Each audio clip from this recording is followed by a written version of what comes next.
B me, 32. F, working part-time as a cultural consultant, which basically means I ghostwrite blog content for nonprofits no one actually reads, pull in like $16,000 a year.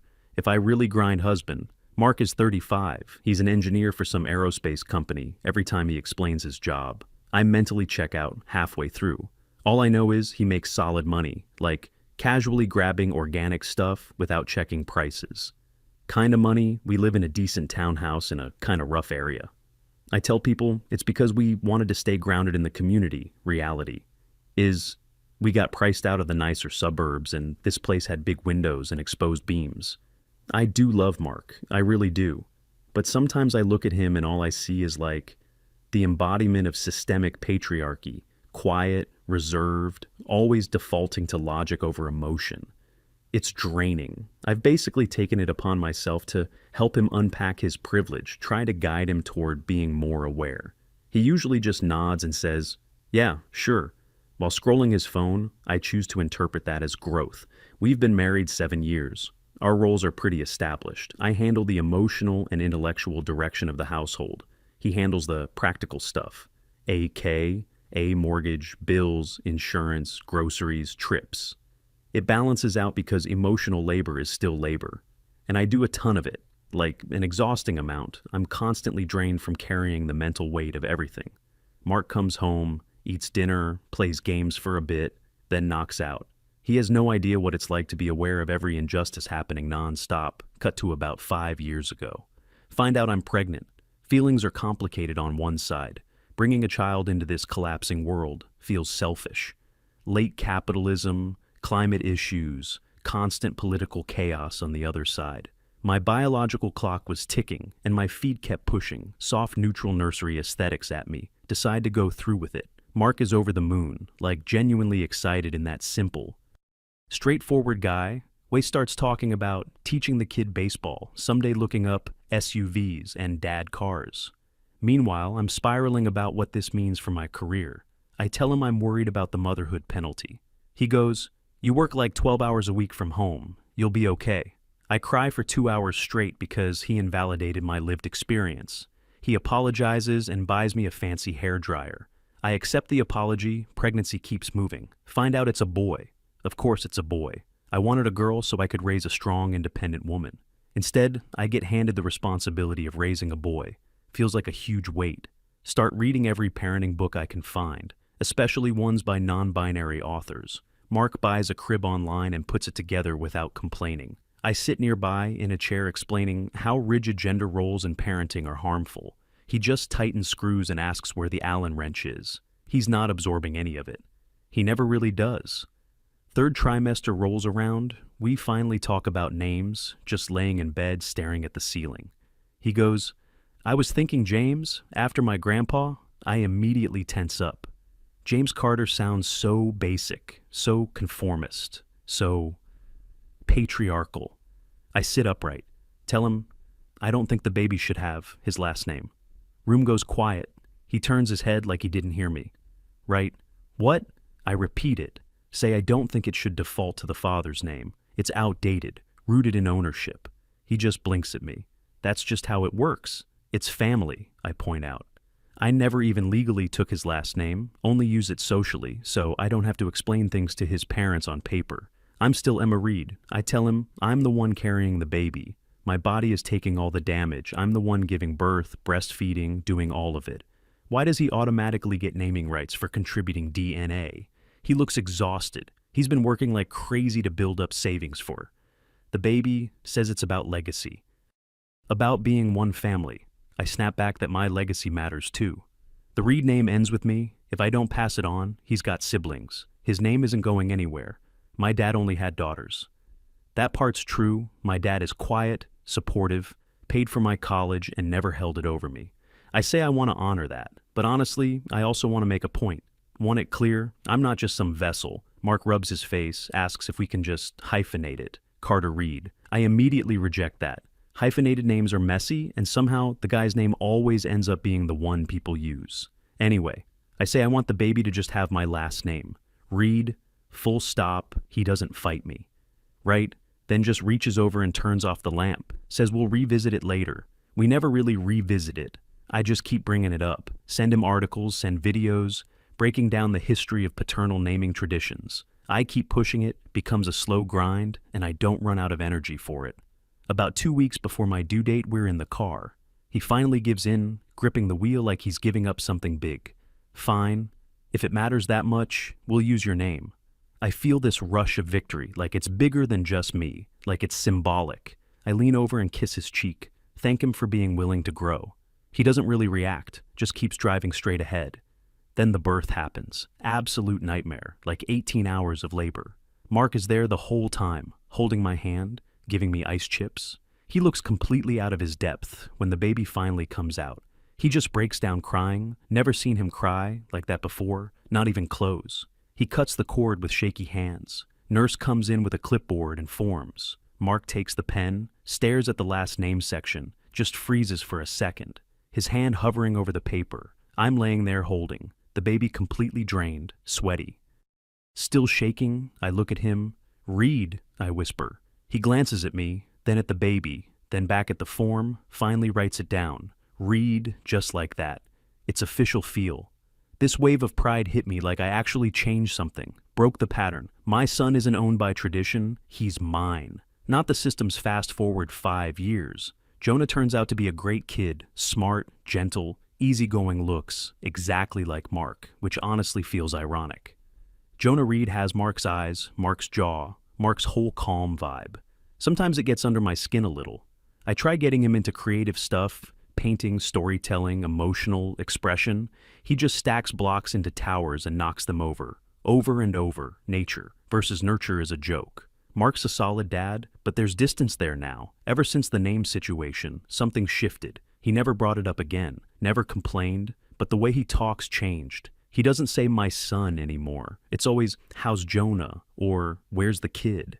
Sometimes when we argue about who has to get up early, he'll say, he's your boy. He says it lightly, but it lands weird, kinda cold. I brush it off figure. It's just him acknowledging that I'm the primary parent, which I am. Mark got promoted some senior engineer title. I can't remember. Makes ridiculous money. Now we have a cleaning service come twice a month. Take a beach trip every summer for like 10 days. I'm still doing my consulting thing, barely worked last year, though made like $3,000. Because I needed time for my mental health. Mark covers everything. Mortgage, utilities, groceries, clothes, toys, my therapy, yoga classes, the SUV lease. I technically manage the finances, which means I use his card and log expenses in an app.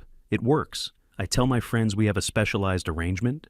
They say I'm strong for keeping my independence. I believe that kindergarten comes up. Local public schools are decent, but decent isn't enough for Jonah Reed. I want something better, somewhere that nurtures who he is, not some assembly line for future office workers. I start digging into private schools, find one called Maple Grove Learning Collective. It's perfect, no grades, lots of outdoor learning, focus on emotional awareness and social justice. Starting at age 5, they have a garden and a ceramic studio. It's basically everything I want. I tour it. Teachers all seem like they drink herbal tea and listen to podcasts about equity. I feel like I belong there, immediately bring home the brochure. Mark's at the table working on a spreadsheet. I slide it over to him. I found the school. He looks it over, gets to the tuition page. I see his eyebrow twitch slightly. Emma, this is $26,000 a year, I tell him. It's an investment. Tell him to look at the philosophy they don't even use. Desks kids sit on cushions to promote collaboration. He sighs, says the public school nearby has good ratings and it's free. I tell him free isn't really free, the cost is conformity. I don't want Jonah shaped by some rigid system. I want him to think for himself. I go into a whole explanation of early development, privilege, opportunity, how we owe it to him to give him the best environment, how traditional schools would crush his spirit. Mark just listens, takes a sip of his drink, looks at the brochure again. You really want this? I tell him, yes, it's important. He goes quiet for a while, then looks at me with this expression I can't quite read. Not angry, more like tired amusement. Maybe resignation. Then he nods. Okay, if you think it's right, I get excited and hug him. Tell him he's amazing, that Jonah's going to thrive. He just says, I'm sure he will. Enrollment day comes. I fill out all the forms. Mother, Emma Reed. Father, Mark Carter. Student, Jonah. Reed, feel that same little spark writing it again. Submit everything, we get accepted. Obviously, I start buying stuff. Organic clothes, fancy lunch containers, join the parent group chat. Introduce myself. Hi, I'm Emma, Jonah Reed's mom. Feels good saying it. Mention my consulting work. Everyone seems politely impressed. Summer end school's about to start. Packet shows up in the mail, addressed to Jonah Reed's parents. Mark brings it in and drops it on the counter. School stuff. I open it. Schedule, handbook, forms, and the bill, $14,800, due for the first semester. Payment deadline in 3 days. It's a lot. But Mark makes plenty pretty sure he just got a bonus, too. I snap a pic, text it to him. Hey babe, tuition bill came in. Need to pay by Friday to lock his spot. Can you take care of it tonight? Love you. Set my phone down. Go back to scrolling lunch, ideas, cute sandwiches shaped like animals. Half an hour goes by. No response. That's unusual. He's normally quick with financial stuff. An hour passes. I check again. Message says, read. No reply. Weird. Maybe he's busy. I start cooking dinner. Quinoa bowl with roasted veggies. He's not a fan, but he eats it anyway. 6:30 rolls around. Mark walks in, looks calm, drops his keys in the bowl by the door. I call out from the kitchen, hey, did you see my text? He walks in slowly into the kitchen. He opens the fridge, grabs a seltzer. Yeah, I saw it, leans back against the counter, takes a slow sip, just staring at me. So, did you pay it or what? He sets the can down carefully. I'm not paying it. I freeze for a second, reach over, turn off the stove. What? I'm not paying it, he repeats. Same calm tone. I let out this awkward laugh. What do you mean? It's due Friday. If we don't pay, he loses the spot. I know, then just pay it. No. Now I'm irritated. This has to be some passive-aggressive thing. Mark, seriously, stop. This isn't funny. I already told the parent group we're enrolled. Orientation's Monday. He crosses his arms. Suddenly he looks bigger, somehow like a wall in the kitchen. Emma, sit down. I'm not sitting down. Fine, stand then. He clears his throat. I agreed to the school. I think it's a waste, but I agreed he could go. Right, so pay it. You're not getting it. He pulls his phone out, opens the picture I sent, zooms in on the invoice header, read the name on the bill. I squint at it. What? Who's the student? Jonah Reed? Exactly. He locks his phone, slips it back in his pocket. And who am I? Mark Carter. What is this? He nods slowly. I'm Mark Carter. I work for the Carter family. I earn for the Carter name. I pay the mortgage for that name. My stomach drops, heat creeping up my neck. That's disgusting. Are you seriously saying he's not your kid because of a name? He is my kid, he says evenly. Biologically, emotionally, I love him. I'll take care of him. Food, clothes, roof over his head, everything he needs. He pauses, gestures toward the bill. But this extra stuff, prestige, luxury, $26,000 a year. He taps the paper. That's a Reed decision. I just stare at him. You can't be serious. You wanted this, he says. You pushed for it.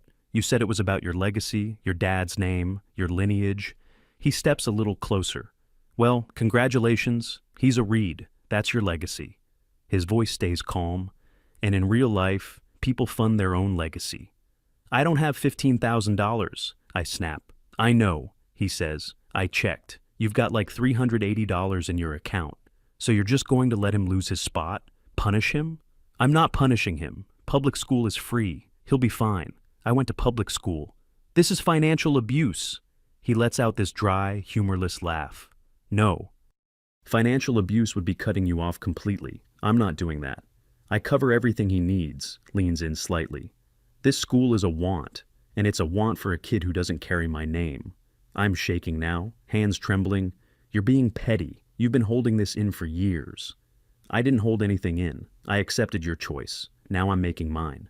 He picks his drink back up. If you want him at that school, you pay for it. Then adds, almost casually, maybe ask your dad. He's a Reed. Maybe he wants to invest in it. That hits hard, like a slap. My dad is retired fixed income. Mark knows that. You're an asshole, I mutter. He shrugs. Maybe, but I can afford to be one. walks past me toward the living room. Dinner smells good. Tell me when it's ready. I just stand there shaking. Look down at the bill, Jonah Reed. It looks different now. Not like a win anymore. Looks like a price tag. I grab my phone, call my mom. She picks up cheerful, "Hey, honey." I start crying immediately. Explain everything. All of it, expect her to back me up. Tell me to leave him. She stays quiet for a bit, then goes, Well, what? He's insane. You did make a big deal about the name, sweetheart. Your dad thought so too. I stop mid-cry. Are you serious? You're siding with him? I'm not siding with anyone, but Mark pays for everything, right? That's what partners do.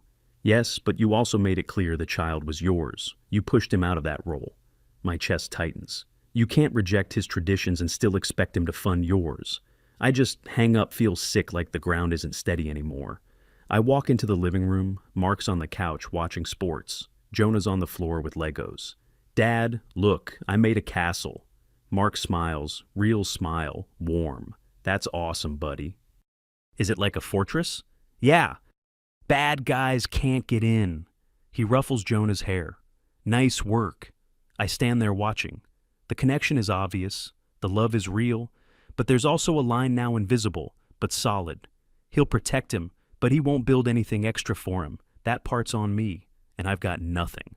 I open my consulting site on my phone, last post about dismantling traditional family structures. No engagement. I check my bank account. $382.17. I glance at Mark. He doesn't even look over completely at ease. He didn't fight this. He just waited. I go back into the kitchen, turn the stove back on, start stirring the quinoa again, feel small, like crushingly small. I pull out the enrollment papers, flip to the withdrawal section, grab a pen, my hand is shaking, fill it out. Reason, financial constraints, sign it, Emma Reed. The name looks stupid now, like a joke. I told myself. I seal it in an envelope, serve dinner, we eat quietly. Mark talks to Jonah about his day. I don't say anything, clean up, after do the dishes. Mark handles bedtime. I hear them upstairs reading. I sit alone in the dark living room. He comes back down, later sees me sitting there, doesn't say anything, smug, just grabs water. Night, goes upstairs, and that's it. I'm alone in the house. He pays for on the couch he bought with the name I fought for, staring at a bill I couldn't cover next morning. I have to call the school talk to admissions. Some lady named Karen. Oh wow, I'm really sorry to hear that, she says. We were excited to have Jonah join us. Yeah, circumstances changed, I mumble. She offers financial aid, but the application deadline was months ago. I already know that. Maybe next year, she says. Maybe, I reply. Hang up. Now I have to register him at the local public school, PS 214. I walk into the office, harsh fluorescent lights buzzing overhead. Place smells like cleaning chemicals and stale milk cartons. Front desk lady looks completely drained. Hands me a clipboard without even making eye contact. I sit down and start filling everything out again. Name? Jonah Reed. It feels heavy. Writing it this time, like I strapped something onto him that I can't take off. I leave the office, see a group of moms waiting outside. Sweatpants, messy hair, older vans parked out front. Not the curated yoga mat, organic latte crowd. This is it. This is my lane. Now I'm not part of that private school world. I'm just a broke freelancer with a husband who quietly checked out of my worldview. That night, Mark gets home. He spots the public school, paperwork on the table, picks it up, flips through it, nods. Good school, he says. They've got a solid robotics club. Sets it back down. I sent you some money, he adds casually. My head snaps up for a split second. I think tuition. He looks at me like that's ridiculous. No, groceries. And you mentioned those boots you wanted. Walks off. I grab my phone, notification pops up, $300 transfer from Mark Carter. My throat tightens. He's still providing. Still taking care of things, but not the way I imagine, more like maintenance, like I'm something that needs upkeep. He'll buy me boots, he'll cover food. But he's done entertaining my ideas. I wanted to lead this family, wanted to define how everything worked. Turns out, you can't lead without control of the money. Power isn't in the name, isn't in articles or opinions. It's in who can actually pay for things. And that's not me. Weeks go by, Jonah starts at the public school. He loves it, immediately makes a friend named Ethan. Ethan's dad's a firefighter. Mom works shifts at a diner. They're nice, normal, they call me Mrs. Carter, first time it happens, I almost correct them. Actually, it's Reed. I glance over at Mark. He's chatting with Ethan's dad, holding a beer, looks relaxed, happy. I close my mouth. Nice to meet you too, I say. Instead, I let it go because I'm tired and because I know if I push it, things might shift again. Maybe the grocery money stops, maybe the extras disappear. I watch Jonah running around the playground. Jonah Reed, a name that costs more than I expected. I sit on a bench watch. Mark laughing with the other dads, realize something uncomfortable. I'm not running this world. I'm just existing in it like a guest with a name that doesn't actually carry weight. A few months later, Thanksgiving at Mark's parents' house. His dad's a retired contractor. Mom stayed home most of her life, tables loaded with heavy food, meat, potatoes, all of it. His brothers are there, all doing well, all talking about investments, schools, plans. Their kids are in private programs, no hesitation. I sit there quietly picking at my food. Mark's dad stands up, raises a glass. To the Carter family.